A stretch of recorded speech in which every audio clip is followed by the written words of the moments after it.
দুদিন বৃষ্টির পরে নাগপুরে যে পরিমাণ গরম পড়ে গেছে, একদমই কিন্তু রান্নাঘরে থেকে অনেকক্ষণ ধরে রান্না করতে ভালো লাগছে না।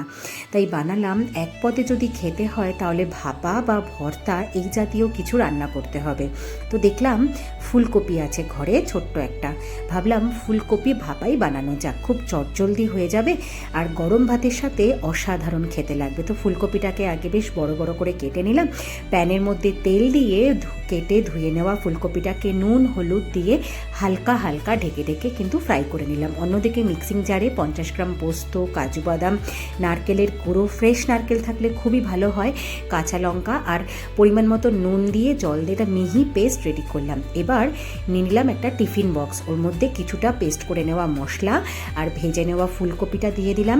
আবার কিন্তু বাকি মশলাটা দিয়ে মিক্সির মধ্যে যেটুকু মশলা ছিল ভালো করে জল দিয়ে গুলে পুরো মশলাটাই দিয়ে দিলাম। ওপর থেকে এক চুটকি হলুদ আর সামান্য কিন্তু স্বাদের জন্য একটু চিনি, কাঁচা সর্ষের তেল বেশ অনেকটা আর কাঁচা লঙ্কা দিয়ে ঢাকা দিয়ে দিলাম।